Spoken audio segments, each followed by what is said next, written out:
July 31, 1944. Central Design Bureau, number 156, Moscow, Soviet Union. Andrei Nikolaevich Tupolev's hands trembled slightly as he walked around the massive silver aircraft that had materialized in his workshop like a vision from another world. Before we jump back in, tell us where you're tuning in from, and if this story touches you, make sure you're subscribed because tomorrow I've saved something extra special for you. This cannot be real, he whispered to his deputy, Leonid Kerber, as they examined the Boeing B-29 Superfortress that Soviet recovery teams had transported from Vladivostok under armed guard. The aircraft, designated Ramp Tramp by its American crew, measured over 30 meters from nose to tail, with a wingspan exceeding 43 meters. Yet what stunned Tupolev was not the size but the impossible sophistication of every system, every component, every engineering solution. If you're enjoying this deep dive into the story, hit the subscribe button and let us know in the comments from where in the world you are watching from today. The bomber represented technology so far beyond Soviet capabilities that examining it felt like an archaeologist discovering machinery from the future.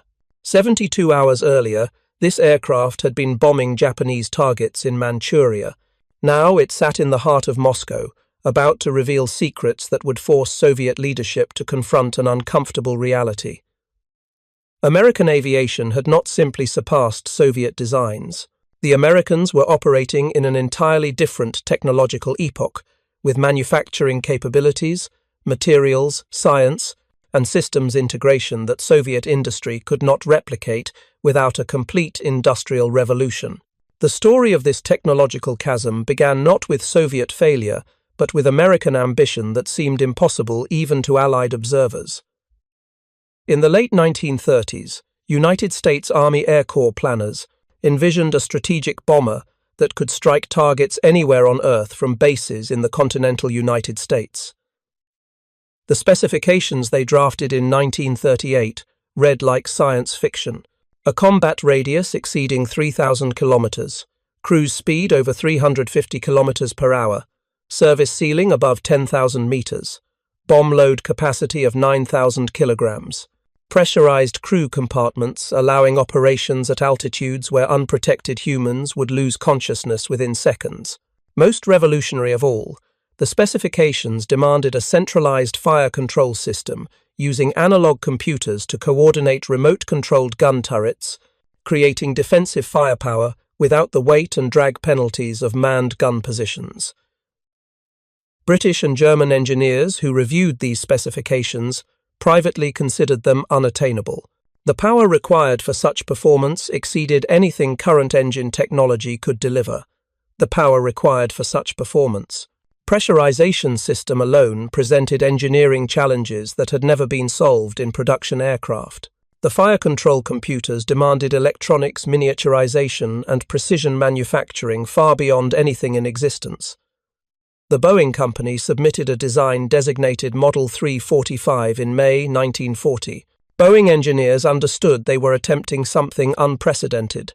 The aircraft would require the most powerful engines ever fitted to a bomber.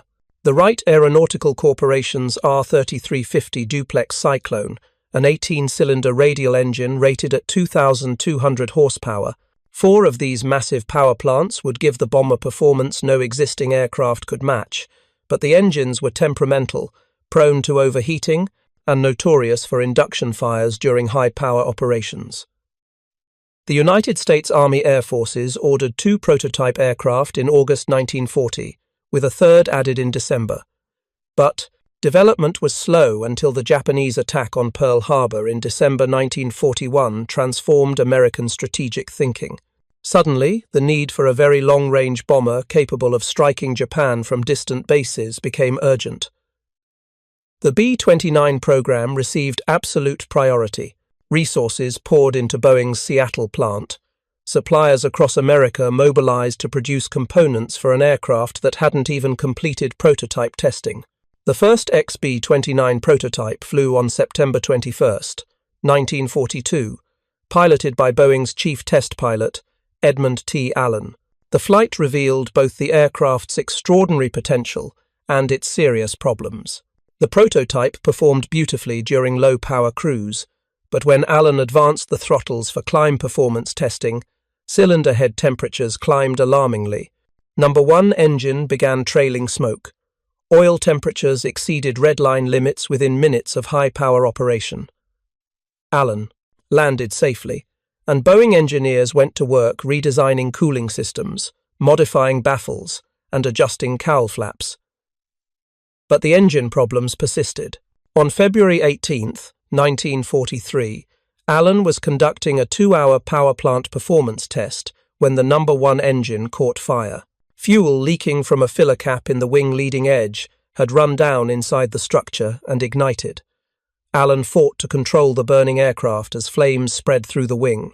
He turned back toward Boeing Field, but the fire was spreading too rapidly. The XB-29 prototype crashed into the fry packing plant in Seattle, killing Allen, his 10-man crew, and 19 workers on the ground. The crash investigation revealed fundamental design flaws in the engine installation and fuel system routing. Boeing engineers implemented major changes. They relocated fuel filler caps away from potential ignition sources. They added fireproof bulkheads between engine compartments and fuel tanks. They installed improved fire detection and suppression systems. But the crash had consumed months of irreplaceable development time, and General Henry H. Arnold, Commanding General of the United States Army Air Forces, was demanding that B-29s reach combat units by mid-1944. The program entered production while still in the flight test phase, an unprecedented decision driven by strategic necessity. Boeing's Wichita plant began manufacturing B-29s in July 1943 based on drawings that were still being modified daily as test flights revealed additional problems. The Bell Aircraft Company plant in Marietta, Georgia, and the Glenn L. Martin Company facility in Omaha, Nebraska, also began B-29 production. By early 1944, all 3 plants were manufacturing bombers that would require extensive modifications before they could fly combat missions. Newly manufactured aircraft were flown directly from factories to modification centers, where teams of engineers and mechanics installed updated systems, replaced defective components, and corrected design flaws discovered during testing. The modification centers worked in the open air because B-29 hangars large enough to shelter the massive bombers didn't exist. Mechanics worked through winter weather, struggling to install delicate electronics in sub-zero temperatures. The modification backlog grew faster than centers could process aircraft. By March 1944, General Arnold visited modification centers and found chaos. Hundreds of B-29s sat awaiting work. Parts shortages halted progress on dozens of aircraft. The timetable for combat deployment was collapsing. Arnold designated Brigadier General Bennett E. Myers as Special Project Coordinator with absolute authority to requisition whatever resources were needed. Myers mobilized Boeing engineers from Seattle and Wichita. He commandeered machine tools from other programs. He expedited parts shipments by military transport aircraft. The effort, later called the Battle of Kansas, transformed modification centers from bottlenecks into functional production facilities within weeks. By June 1944, B-29s were reaching operational units, but they remained temperamental machines, requiring constant maintenance. The Wright R-3350 engines overheated during high-power operations. Mechanics wrapped engine cowlings with asbestos insulation and fitted external cooling scoops. Propeller governors malfunctioned, causing runaway propellers that could destroy engines. Fuel transfer systems leaked, contaminating hydraulic lines and causing brake failures. Electrical systems suffered mysterious shorts that disabled critical instruments. Despite these problems, the B-29 represented revolutionary capabilities that no other nation's bomber approached. The pressurization system maintained sea-level atmosphere up to altitudes exceeding 8,000 meters, allowing crews to operate in shirt-sleeve comfort while flying at heights where enemy fighters struggled for performance. The central fire control system used 5 General Electric analog computers, each containing hundreds of precision-machined components, servo motors, and synchro transmitters that synchronized gun turret movements with optical sights positioned throughout the aircraft. A single gunner in the nose position could aim and fire all 4 dorsal turrets simultaneously, tracking targets with a computing gun sight that automatically calculated lead angles based on target speed, range, altitude differential, air temperature, and projectile ballistics. The system represented the most sophisticated fire control technology ever installed in a production aircraft. Its complexity intimidated even experienced ordnance technicians who had maintained conventional bombers for years. The bomber's defensive armament consisted of 10 Browning M2 machine guns in .50 caliber, each capable of firing 800 rounds per minute, plus a 20th-millimeter cannon in the tail position. The ammunition load totaled over 10,000 rounds, giving B-29 gunners sustained firepower that could devastate attacking fighters. But the true defensive advantage came from altitude performance and speed. At 32,000 feet, the B-29 cruised above the effective ceiling of most Japanese fighters. Even those few Japanese aircraft capable of reaching such altitude lost performance at those heights, while the pressurized, turbocharged B-29 operated at full efficiency. The tricycle landing gear represented another radical departure from conventional bomber design. Previous American heavy bombers used tailwheel configurations that made ground handling difficult and created dangerous takeoff characteristics. The B-29's nose wheel and dual main gear allowed level ground attitude, improving pilot visibility during taxi and providing stable, controllable takeoff runs. The main landing gear, with its dual wheels on each side, distributed the bomber's enormous weight across 4 contact points, allowing operations from runways that couldn't support aircraft using single-wheel main gear. Perhaps most impressive to engineers was the manufacturing precision required to produce B-29s. The fuselage was constructed from precisely formed aluminum alloy sheets, typically 1/16 inch thick, joined with flush rivets that maintained aerodynamic smoothness. The wing used a high aspect ratio design with intricate internal structure supporting fuel tanks, engine mounts, and landing gear wells. Every component was manufactured to tolerances measured in thousandths of an inch. Entire production lines used precision jigs and fixtures, ensuring that parts manufactured in Wichita, Kansas, could be installed on aircraft assembled in Marietta, Georgia, without modification. This level of manufacturing standardization represented industrial capability that Soviet observers found almost incomprehensible. Soviet aircraft production relied heavily on hand-fitting individual components. Skilled workers adjusted parts during assembly to achieve proper fit. Interchangeability between production batches was limited.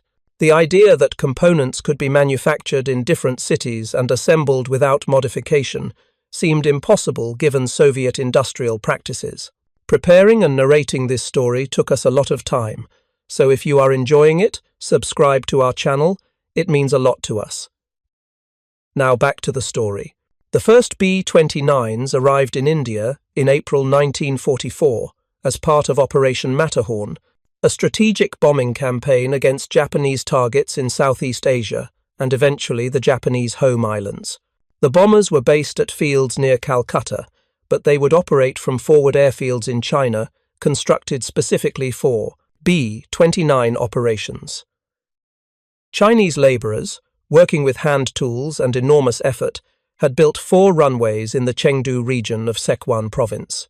Each runway measured over 2,400 meters long, necessary for heavily loaded B-29s to achieve takeoff speed. The logistics for Operation Matterhorn were staggering. Every gallon of fuel, every bomb, every spare part had to be flown from India to China across the Himalayas, a treacherous route known as the Hump, where weather conditions and high-altitude operations killed hundreds of transport crews. B-29s themselves flew fuel and bombs from India to China, consuming most of their payload capacity just to establish forward stocks for combat missions. 7 transport missions were required to accumulate sufficient fuel and bombs for one B-29 strike mission against Japan. On June 15, 1944, 68 B-29s took off from Chengdu to bomb the Imperial Iron Steel Works at Yawata on Kyushu Island, Japan. The mission marked the first attack on the Japanese home islands Since the Doolittle raid of April 1942, only 47 bombers reached the primary target. Weather scattered formations. Navigation errors caused some aircraft to bomb wrong objectives. One B-29 was lost during the mission, though not to enemy action. The crew had to ditch in the ocean after running out of fuel during the return flight. The WWII mission revealed serious problems with high-altitude precision bombing. At 30,000 feet, jet stream winds exceeding 200 kilometers per hour pushed formations far off course. Bomb runs at such altitudes in these wind conditions resulted in terrible accuracy. Bombardiers watching through their Norden bombsights saw bombs drift kilometers downwind from aiming points. The few hits achieved on target objectives occurred largely by chance, not precision aiming. Subsequent missions from China achieved mixed results. Some raids were successful, others were costly failures. Mechanical problems caused as many losses as enemy action. Engines failed during long overwater flights, forcing crews to ditch in the ocean or bail out over Chinese territory. Electrical failures disabled crucial systems. Fuel leaks caused premature fuel exhaustion. The modification centers had improved B-29 reliability, but combat operations revealed problems that ground testing hadn't uncovered. General Arnold grew increasingly frustrated with Operation Matterhorn's limited results. The enormous logistical effort was producing minimal damage to Japanese war production. In October 1944, Arnold made a crucial strategic decision. B-29 operations would shift from China to the newly captured Mariana Islands, specifically Saipan, Tinian, and Guam. These islands, located approximately 1,900 kilometers south of Tokyo, eliminated the logistics nightmare of flying, supplies over the Himalayas. Runways could be supplied by ship. B-29s could strike Japanese cities and return to base without requiring forward staging areas. But Operation Matterhorn's China-based missions continued through autumn 1944, and it was during these operations that Soviet forces acquired the technology that would revolutionize their strategic bomber program. On July 31st, 1944, 96 B-29s took off from Chengdu to bomb the Showa Steel Works at Anshan in Japanese-occupied Manchuria. The mission was long but not as demanding as strikes against the Japanese home islands. Anshan lay within the B-29's combat radius when operating from Chinese bases with full fuel and bomb loads. Captain Howard R. Jarrell commanded B-29, serial number 42 to 6256, nicknamed Ramp Tramp, assigned to the 462nd Bombardment Group, 770th Bomb Squadron. Jarrell's aircraft had been last to take off from Chengdu.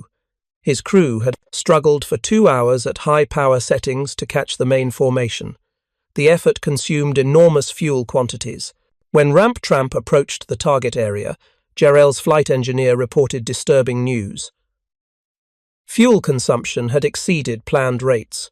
They might not have sufficient fuel to return to Chengdu. Over the target, Japanese anti-aircraft fire damaged Ramp Tramp's electrical system. The damage was not severe, but it forced the aircraft out of formation. Jarrell calculated their situation carefully. Fuel remaining would not get them back to Chengdu. Chinese territory offered no suitable emergency landing fields. Their only option was to fly north into Soviet airspace and attempt an emergency landing at Vladivostok, despite knowing the Soviets would intern both aircraft and crew. The Soviet Union maintained strict neutrality with Japan, bound by the Soviet-Japanese Neutrality Pact signed in April 1941. This pact stipulated that if either nation became involved in military conflict, the other would remain neutral. For the Soviet Union, fighting Germany on the European front while simultaneously fighting Japan would have been catastrophic. Stalin observed the Neutrality Pact rigidly. Any American aircraft landing in Soviet territory would be confiscated, and crews would be interned for the war's duration. Jarrell understood these consequences, but ditching in the ocean guaranteed death for his entire crew. He turned Ramp Tramp north toward Soviet territory. Soviet coastal radar detected the approaching bomber. Fighter aircraft scrambled from Vladivostok but held back when the bomber made no hostile moves. Jarl lowered his landing gear, the international signal of peaceful intentions. Soviet ground control directed him to Centralnaya Uglovaya airfield, approximately 30 kilometers east of Vladivostok. Ramp-Tramp touched down at the Soviet naval airbase with fuel tanks nearly empty. Jarl and his crew emerged from the Pan aircraft to be met by armed Soviet guards and Navy officers. The Americans were immediately taken into custody. Ramp-Tramp was surrounded by guards and covered with camouflage netting. Within hours, Soviet technical teams arrived to begin preliminary examination.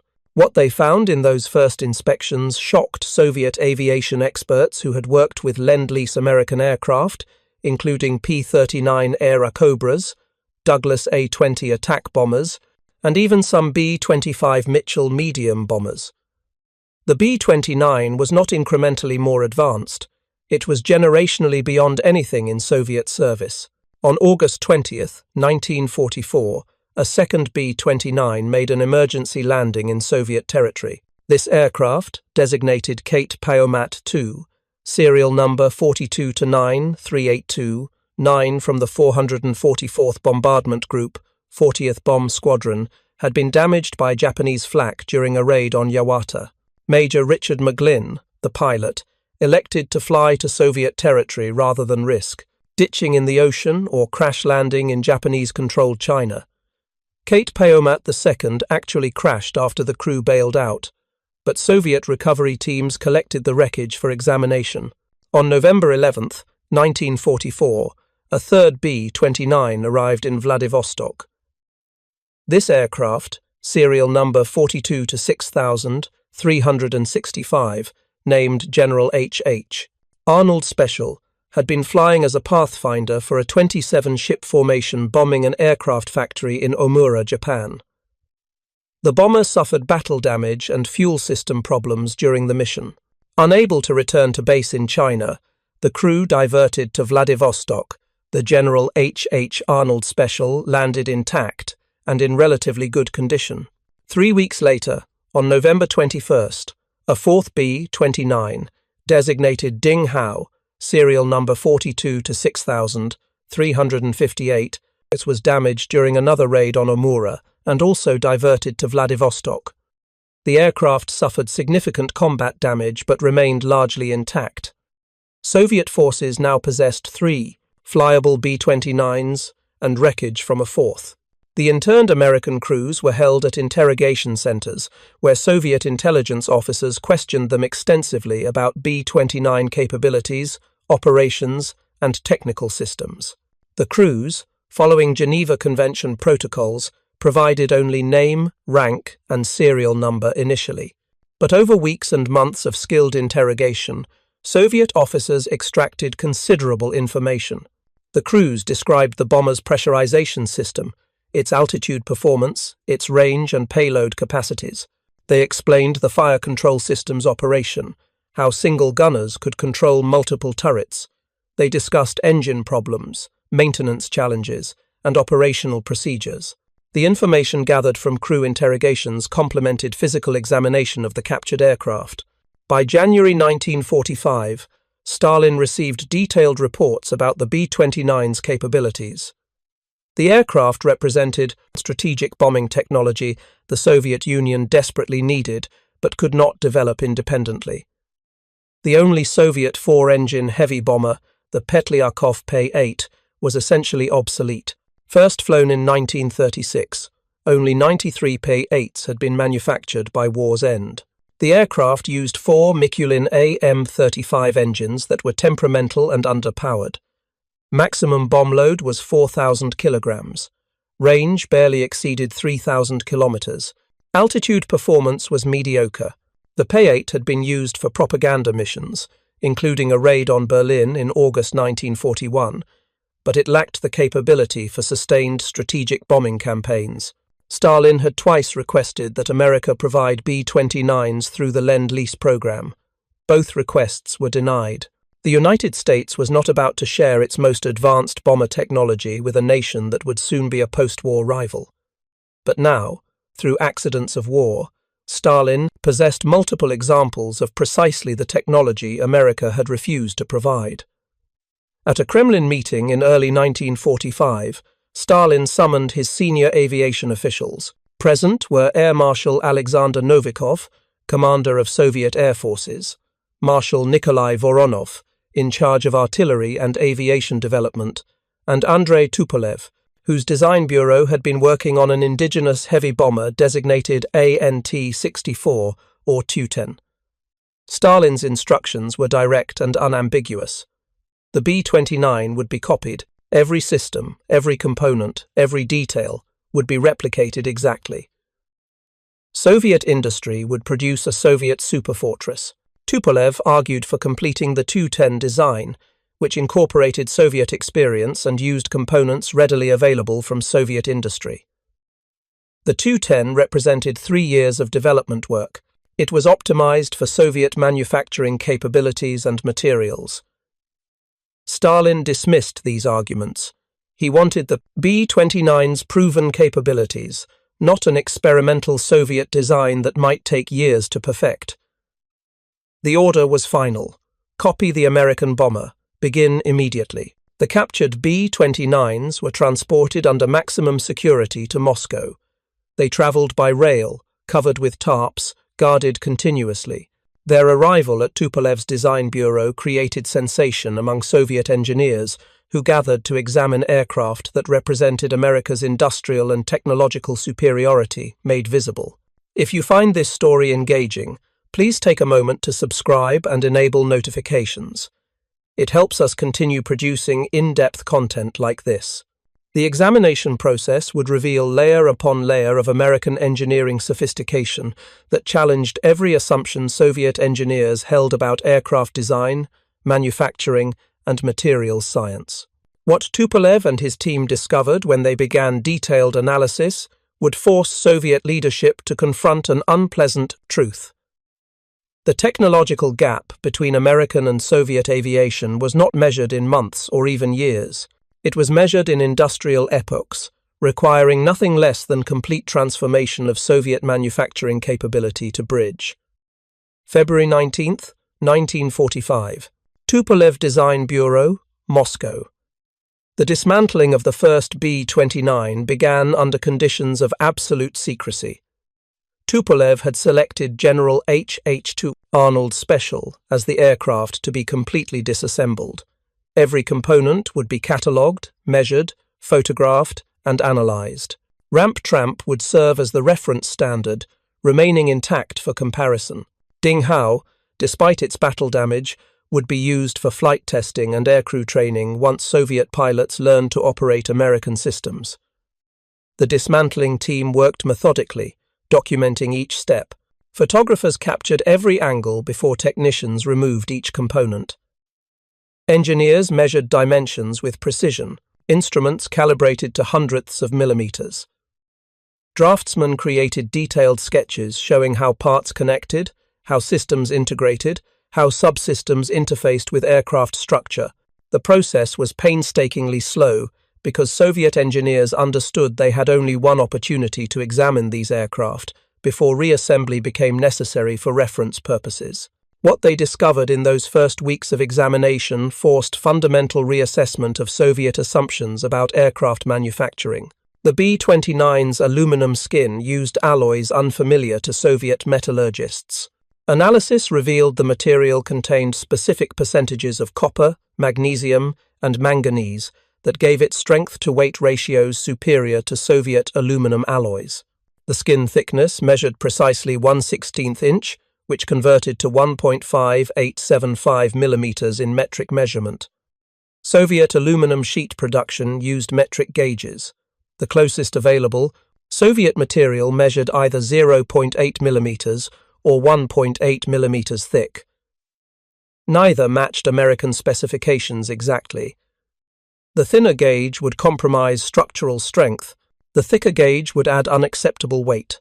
Soviet metallurgists began developing new aluminum alloys with compositions approximating American materials, but the development process would require months of experimentation, testing, and production trials.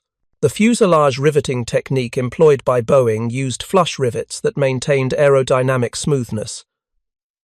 Soviet aircraft construction typically used raised rivet heads that created drag-inducing surface roughness. The American flush rivets required special installation tools and precise hole preparation that Soviet manufacturing practices didn't routinely employ. Each rivet hole had to be countersunk to exact depth and diameter. The rivets themselves had to be manufactured to close tolerances, ensuring consistent installation. Engineers examining the wing structure found complexity that exceeded anything in Soviet experience. The wing contained multiple fuel tanks integrated directly into wing structure, sealed with specialized compounds that prevented fuel leakage while accommodating wing flexing during flight. Soviet aircraft used discrete fuel tanks installed in airframe cavities. The integral tank design saved weight and volume but required manufacturing precision Soviet plants had never attempted. Fuel-resistant sealants had to maintain flexibility through temperature extremes from -50 degrees Celsius at altitude to +60 degrees on tropical runways.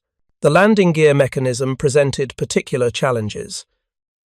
Each main gear assembly contained dual wheels with complex retraction mechanisms that folded the entire assembly into wing wells. Hydraulic actuators, mechanical linkages, uplocks, downlocks, and door operating mechanisms all had to function reliably under extreme loads. The nose gear retracted forward into a compartment beneath the bombardier's station, requiring even more intricate mechanical design. Soviet landing gear designs were simpler, using single wheels and less sophisticated retraction mechanisms. When engineers reached the engine installation, they confronted technology that seemed almost magical in its complexity. The Wright R3350 duplex cyclone was a masterpiece of internal combustion engineering. 18 cylinders arranged in 2 rows of 9, each with its own exhaust stack, induction system, and cooling baffles. The engine developed 2,200 horsepower at 2,800 revolutions per minute, power density that Soviet radial engines couldn't approach. Examining a single engine required weeks. Engineers measured cylinder bore and stroke. They analyzed the 2-stage supercharger system that maintained power output at high altitude.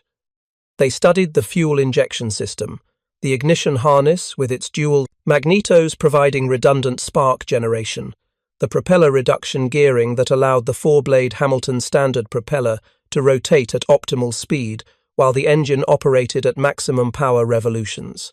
The Soviet Union had been building Wright-derived engines for over a decade. Soviet manufacturing facilities produced the Shvetsov M25, essentially a licensed copy of Wright's earlier R1820 Cyclone design. The Shvetsov Design Bureau had developed the AIS-73 engine specifically for heavy bomber applications, generating approximately 2,000 horsepower.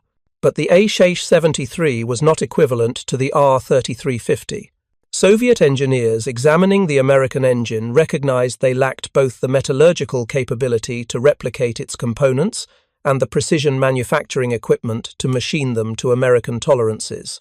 The most daunting challenge emerged when engineers began examining the central fire control system. This system represented American electronics technology at its apex.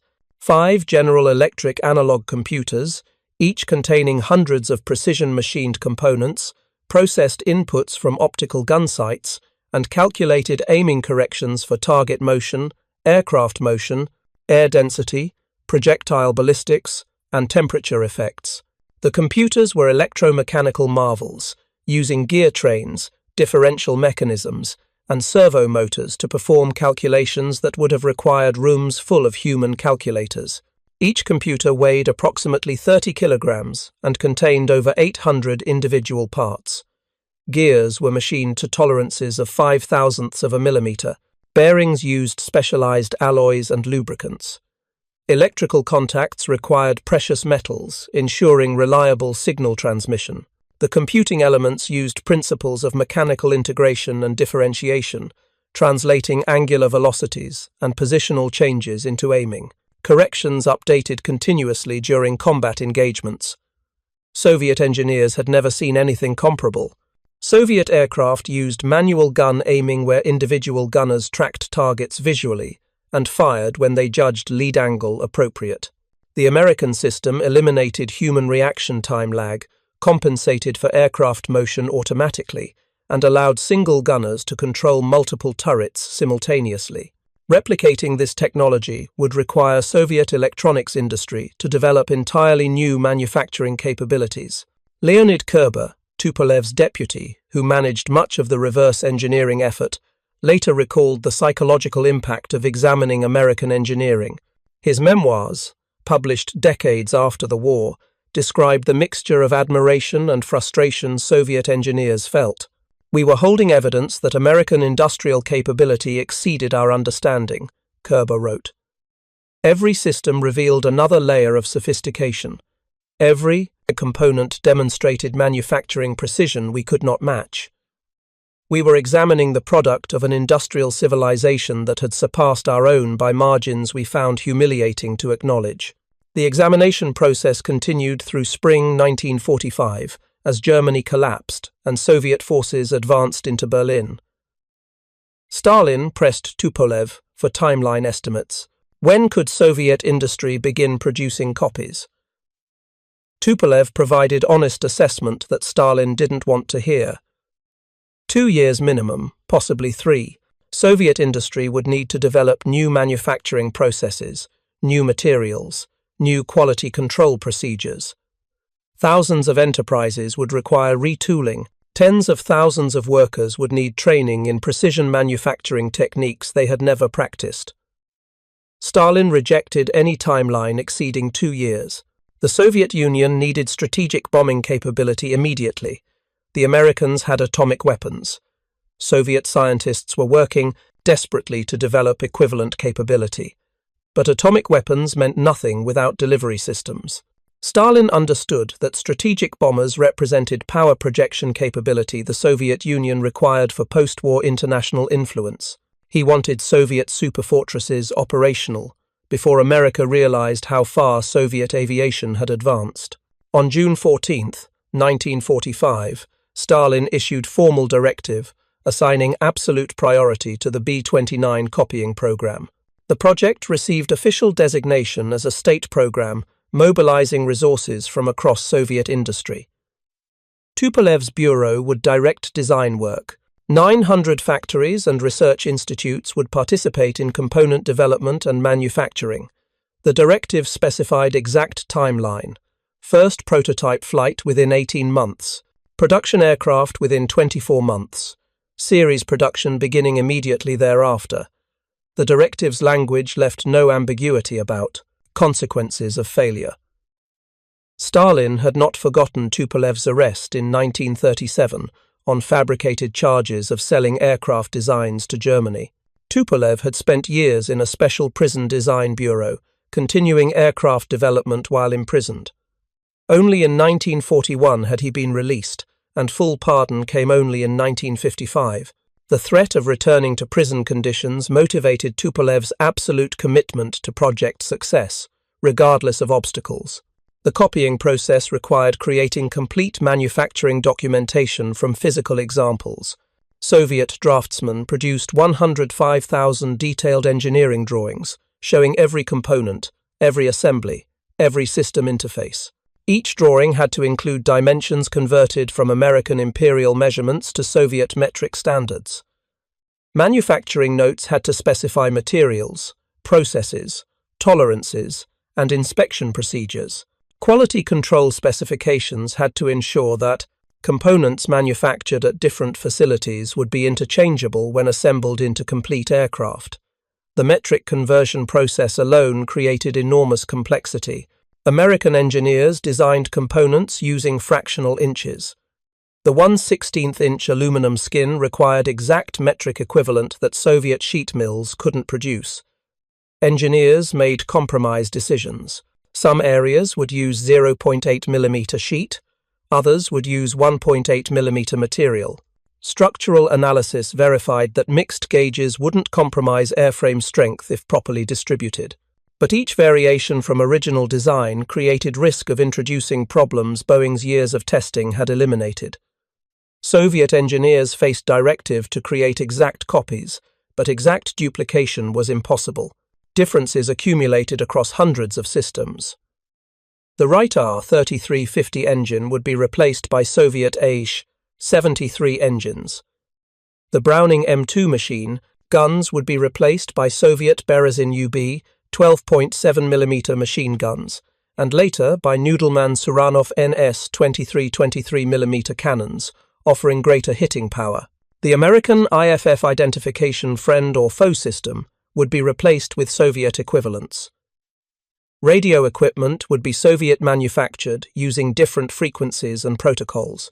Each substitution required engineering analysis, ensuring it wouldn't compromise aircraft performance. The AIS-73 engine developed slightly less power than the R-3350. Would 4 Soviet engines provide adequate performance? Calculations suggested marginal degradation in maximum speed and service ceiling, but Stalin insisted Soviet engines be used. Importing American engines or attempting to manufacture exact copies would take longer than adapting existing Soviet designs. The fire control system presented the most serious challenge. General Electric's analog computers were so sophisticated that Soviet engineers initially doubted they could replicate them. Examination revealed the computers used mechanical principles Soviet engineers understood theoretically, but had never implemented at such miniaturized scale. Gear trains used module sizes smaller than Soviet manufacturing standards specified. Bearing assemblies required precision grinding to tolerances Soviet machine shops couldn't reliably achieve. Electrical components used materials and construction techniques unfamiliar to Soviet electronics manufacturers. Andrei Tupolev was personally surprised when his engineers eventually succeeded in duplicating the fire control system. The achievement required developing entirely new manufacturing capabilities across Soviet electronics industry. Specialized gear-cutting machines had to be built or imported. Precision grinding equipment was requisitioned from watchmaking facilities. Electrical contact materials were sourced from jewelry suppliers who normally worked with precious metals for decorative purposes. Every shortcut, every compromise, every adaptation was scrutinized by review committees operating under pressure from Stalin and his security chief, Lavrenti Beria. Beria's involvement in the project added psychological pressure that drove engineers to extraordinary efforts.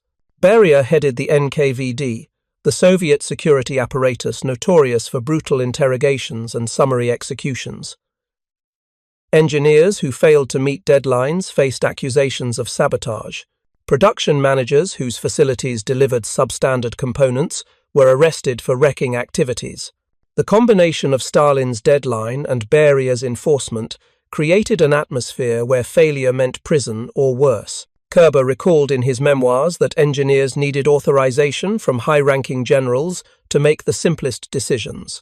When Soviet parachute manufacturers offered to supply parachutes for the Soviet superfortress, Tupolev's team had to obtain permission from military authorities to use Soviet equipment rather than copying American parachutes. The American parachutes used nylon, a synthetic material Soviet chemical industry didn't produce. Using Soviet silk parachutes seemed obvious practical solution. But the directive to create exact copies meant every deviation required formal approval through bureaucratic channels that consumed weeks. By autumn 1945, with the war ended and American forces occupying Japan, Soviet industry was fully mobilized for the B-29 copying effort. Aluminum rolling mills were producing new alloys in thicknesses, approximating American gauges. Forging plants were creating engine components from specifications reverse-engineered from Wright R-3350s. Electronics factories were manufacturing vacuum tubes, resistors, capacitors, and transformers for radio equipment and fire control computers. The Tupolev Bureau established assembly facilities where prototype aircraft would be constructed. Jigs and fixtures were built based on measurements taken from the 3 captured B-29s. Production workers practiced assembly techniques on mock-up sections before touching actual components. Quality inspectors were trained in measurement procedures using precision instruments calibrated against American standards. The goal was achieving manufacturing consistency, ensuring components from disparate facilities would fit together during final assembly. Up next, you've got 2 more standout stories right on your screen. If this one hit the mark, you won't want to pass these up. Just click and check them out. And don't forget to subscribe and turn on the notification bell so you don't miss any upload from us.